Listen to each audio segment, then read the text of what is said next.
Chers amis internautes, merci de votre fidélité au journal de la semaine proposé par votre site sulweb.com. Cette édition du 8 au 14 mai est marquée par l'étape de Thiès. Bien sûr, on parle de la quinzaine de la femme, une quinzaine qui a été donc pendant 7 ans arrêtée et reprise par le président Macky Sall.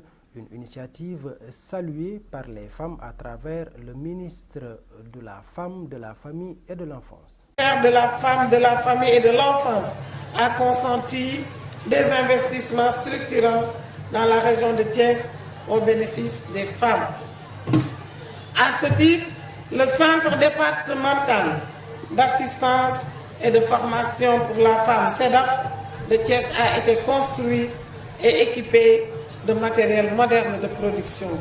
Faudrait-il également souligner ou signaler que ce centre abrite une boutique de droit pour offrir des services juridiques gratuits aux femmes dans le but de promouvoir leurs droits.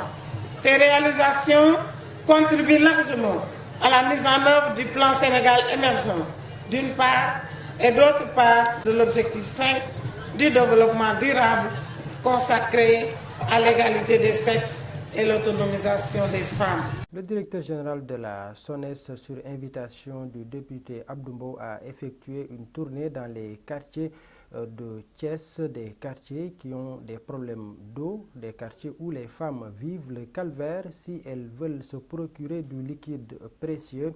Elles ont donc élevé la voix et donc les autorités de la SONES et l'honorable député Abdou Mbow ont effectué des visites et fait des propositions.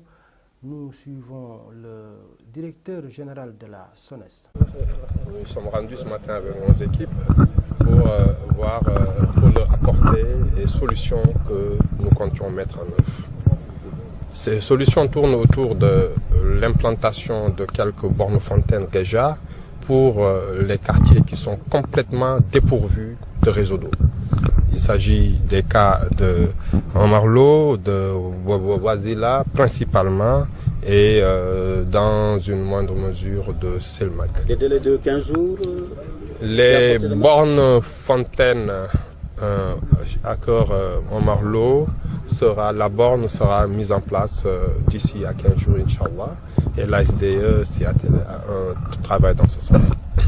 Nous allons également réaliser d'autres bornes fontaines qui vont nécessiter des extensions de réseau parce que suivant la position des bornes par rapport au réseau, le délai d'exécution n'est forcément pas le même. Mais en tout cas, d'ici les 2 mois à venir, nous mettrons des bornes partout au niveau de tous les points qui seront identifiés en relation avec les populations, en attendant de mettre en place un réseau structurant aux fins d'apporter, aux fins quand même de brancher chaque domicile au réseau d'eau. C'est cela la solution finale vers laquelle nous allons.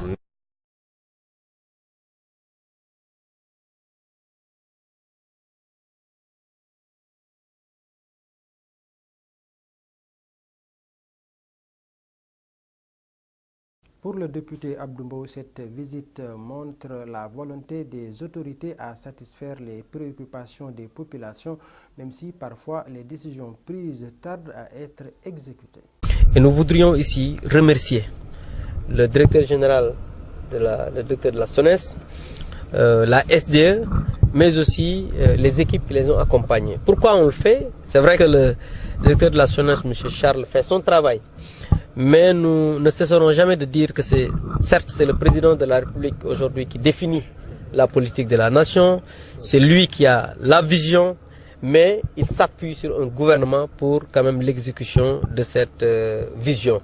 Et le gouvernement, à travers certains ministres, c'est-à-dire le ministre de l'hydraulique, s'appuie sur ses directeurs pour que ces derniers puissent quand même matérialiser cette vision du chef de l'État.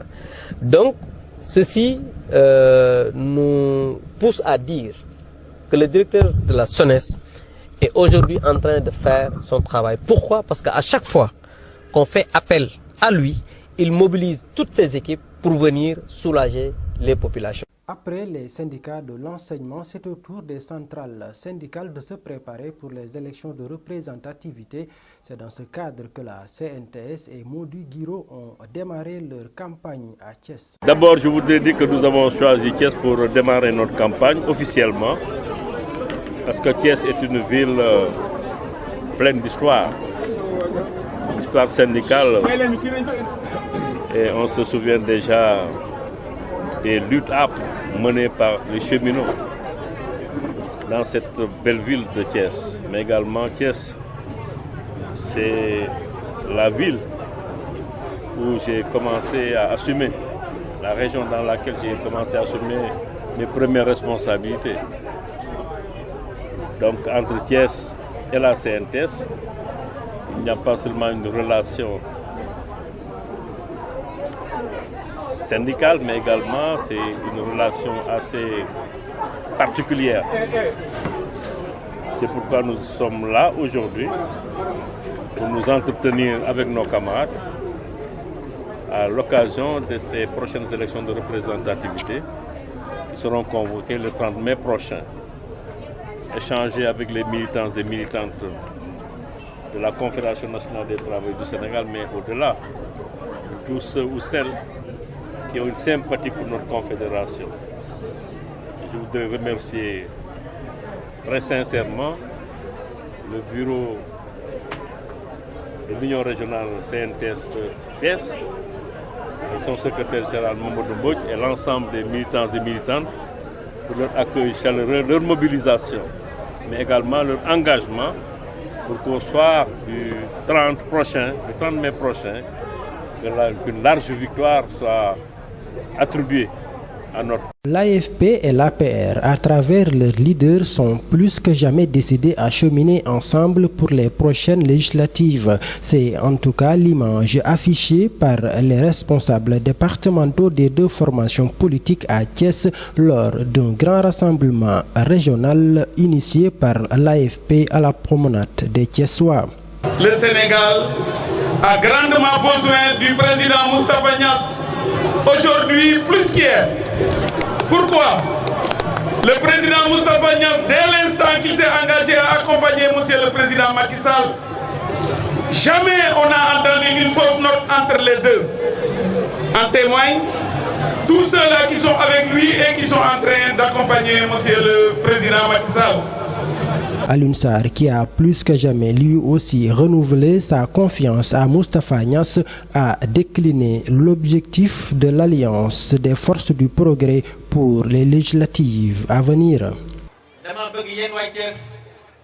les listes de la coalition Benno Bokk Yakaar, dans le département de Mbour, département de Thiès, département de Tivaouane, une large victoire de la coalition Benno Bokk Yakaar pour les élections législatives de juillet 2017.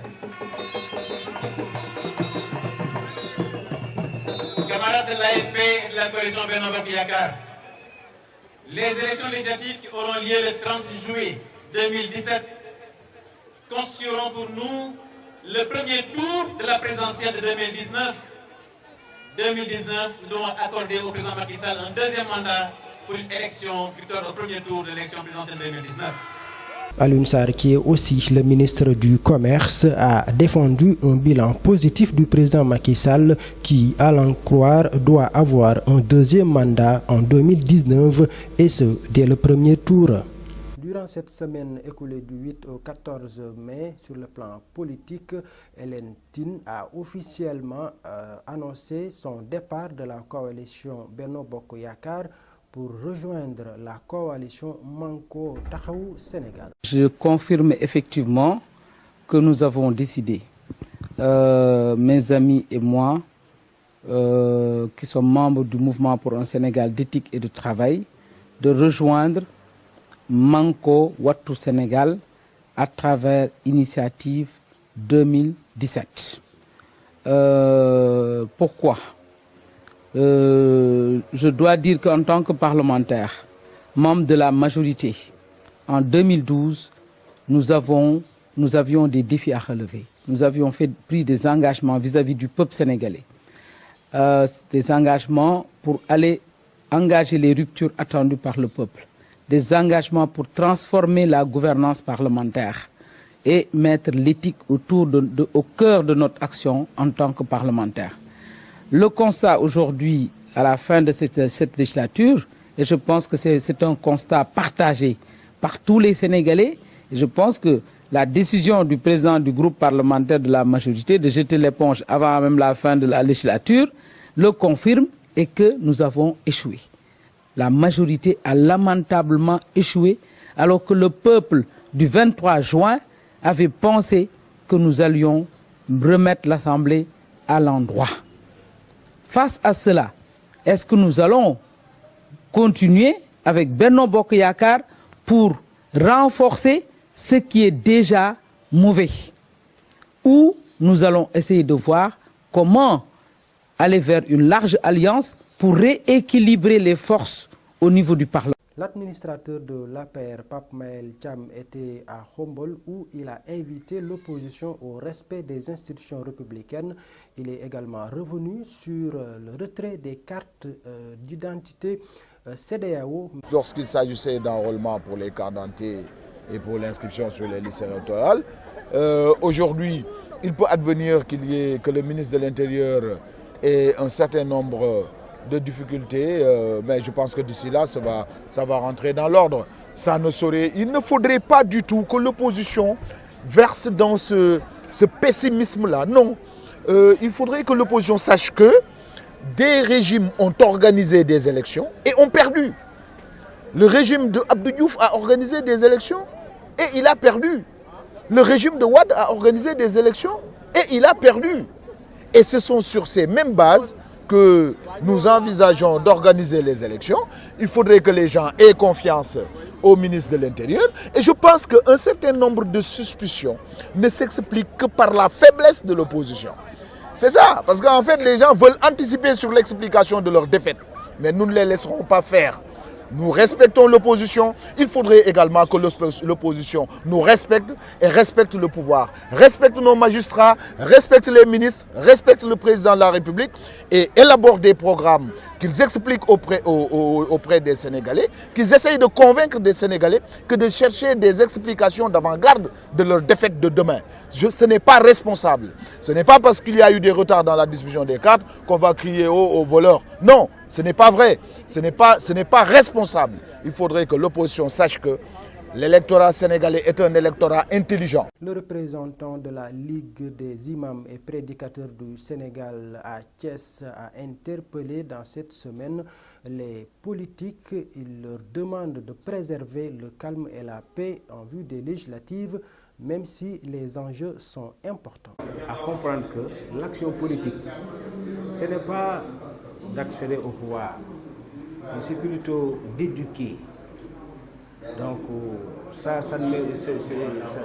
pour éduquer, ce n'est pas la peine de se bousculer, de se quereller. Parce que leur action principale, c'est d'éduquer la population, de créer une mentalité favorable à une gestion, disons, sobre et juste et saine. Donc c'est ça leur objectif. Donc ça ne nécessite pas des querelles que nous voyons dans la scène politique actuellement. Merci, chers amis internautes. La rédaction de Silweb vous donne rendez-vous pour la semaine prochaine.